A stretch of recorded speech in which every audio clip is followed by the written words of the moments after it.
Today's episode is brought to you by Modern Grower. Modern Grower is the go-to source for 100% organic, GMO-free microgreen seeds. Trusted by hundreds of growers for high quality and low prices. If you're growing microgreens, start saving at shop.moderngrower.co. If you looked at when this thing's fully up and running, it's the train's moving down the tracks, it provides all the income you need it to provide. You've learned the first 80% of what you need to go. You're a business. Where are you in relation to that? Are you close? Are you still years away? Where would you put yourself? I'd say another 2 seasons. And as I said that, when I did watch the YouTube videos and did a bit of reading to start with, people say 3 to 5 years. You say, nah, they're in 12 months, 18 months. Easy. I've run a business before, right? We're growing in the allotment. This will be easy. But it's every business situation is so individual that there's always that much to learn. But yeah, I think this 3 years is 1 year was an important marker. 3 years is an important marker, and 5 years will be an important marker as well. I think 1 and 3 are, do we keep going? And 5 is because we've got the potential to make it. At 5 years, you're looking back and saying, if I haven't made it, then I've really got to learn some bigger lessons quickly for my 6th year, because I can't go on not making it forever. There comes a point when you have to say enough is enough, and it's not going to work for us in this particular situation. I think that's really wise, that 1, 3, 5 plan. It makes a lot of sense to me. What is your thought, Alec, of thinking of that? Here you are, you're grinding through year 1. When you think 3 to 5 years to make it, and you hear what Rob laid out, 3 years of like, all right, we made it to 1, we made it to 3. If I don't figure it out by 5, you're probably moving on or doing some adjusting. What do you think? Yeah, I like that. I think I think taking it every single year is probably can be a little too micro. Like at some point you have to start looking at like the macro kind of trends of things. Like I think about it with my kids. When they're young, every little milestone is a big deal. When it's like weeks to months, and then you reach a point which it's like, all right, now we're not going to measure them in months anymore. We're going to measure them in years for most people. And then suddenly those milestones become bigger, but they become further spread apart. And yeah, no, right now my head is so focused in on let's just survive year 1. Not even just from a sense of that's like a finish line and then we can take a break. It's more just so we can know what a full season will look like, to know what to expect next winter versus this coming winter that we're prepping for now. I mean, no, I like that. I like the idea of having milestones that become bigger, yet more spread out as time goes along. And because of those earlier milestones that sort of begin to pile up quickly, it gives you the confidence of knowing, all right, we can make it 2 years until we get to that year 3 point and go, okay, let's reevaluate, let's reassess, and then let's go another 2 more, and then really determine, is this worth it? Is this something that we want to do for 10? And so on and so forth. So no, I definitely resonate with that from the this side of it. It definitely seems like a good mindset and a good thing to remember, of not taking too much stock of kind of our progress and being able to step back and trust that longer journey. Yeah, I pick up on a couple of points you said there. One, survival. I'm physically able to, after a full season, can I physically do this? Not everybody can. And mentally, can I do this? And my family and friends, relationships, can they survive this as well? It puts an awful strain in any business, but especially something as physical as what we do. It puts a strain on all parts of your being and your world. And also you made the great point about having gone through the first full cycle in the first season. So you've seen everything once at a minimum. So yeah, if you've done it for 1 year, you can do it for 3. If you've got that mentality and physically able to do it for 1 year, you can get to year 3 if you've done 1 year, or you can.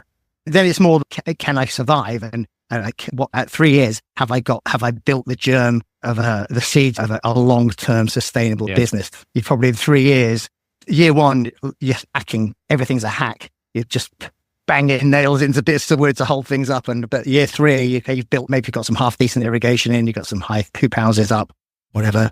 Then 3 to 5, hope for us, that's where we want to be at the end of it. This is maybe describing our journey, not telling you yours. But at 5, hopefully we've got the infrastructure in the land now. That's done. That hard work, that groundwork is done. We've invested in the land. We've built the soil health up. Now we should be able to reap the rewards. And if we get to 5 and we've done that, then we should be able to scale up a lot more exponentially because you've done all that groundwork. And we're using all these metaphors like years and groundwork, and they apply so much to the business we're in. Yeah. How much, looking back at the end of year one and then now, coming toward the end of year three, how much has the business evolved? If we would have talked to Rob first year and very beginning, get your feet in the dirt for the very first time and say, what is this going to look like? And then a year from then, and then now 3 years from then, how much has changed from your initial plan and how much has evolved and become refined over that time? I think the biggest change is confidence. When you start a business, I always say a business is a hypothesis, isn't it? When you start a business. Yeah. Yeah. And you test the hypothesis, and we've tested it and it's holding up. Okay, it's creaked a bit on a few bits we've had to rebuild, but generally that hypothesis has held up. So therefore that gives us a lot of confidence. And we did our first, we're coming to the end of our third season. We signed our lease in September 20. We got a 3 year, if we talk about that for a very short period of time, 3 year business farm tenancy. So we got signed that in September 21, but it was an awful winter and our land is very heavy clay. You literally couldn't walk on it without going over on your backside. It was just like a skating rink. Clay is just so slippery when it gets wet. You couldn't dig anything up. You put your fork in the ground. You couldn't pull the fork out. So if you did it, it was like a big ball of mud and thistles on the end. So we really didn't get to do too much on the land till the March. But by the July, we were doing our first farmers market. So again, we just decided we're just going to dive in and try and do everything possible we can. Because it was a short year and a short season. And we did make some mistakes, but we wanted to experiment and get as much of what we thought we wanted done in that first year as possible, to experience it. So just going back to your question. So confidence, I think, is the biggest thing now. We know we can do it. I think we had one polytunnel up at the end of that first summer. We got 3 3/4 up now. Just got to skin the fourth and then a fifth one to go up. Hopefully before the end of the season, it's starting to get a little bit gusty now. So it's hard to put polytunnel up when it's so windy. But if we have enough people, we'll get to 5.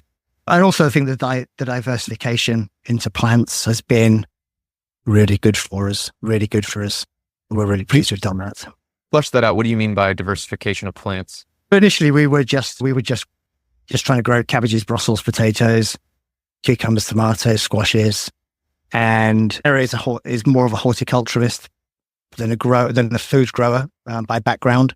And we thought that we could grow some produce, some ornamental perennial plants, flowers, shrubs to take to market.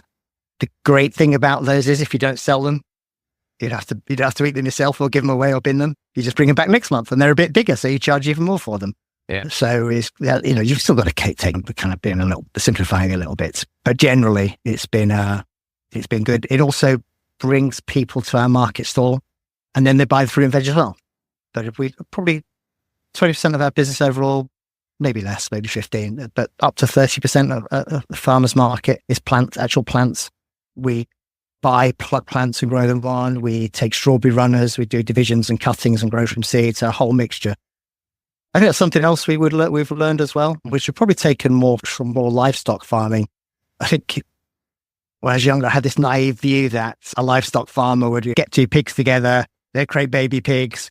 The farmer would grow the pigs on till they were age for slaughtering and slaughter them, and the whole cycle would go again. But in livestock farming, there's people that breed pigs, there's people that wean pigs, there's people that grow them on, etc., and they're passed through. And so the same with plants, and even some edible plants. We don't feel we have to grow everything from seed. So again, we have a bit of a mix, and that reduces our risk. So I think we try and take a risk view as much as we can. So I think we've got better and smarter at how we manage risk by having a bit of a diversification of product, but also how we source it and how we grow it.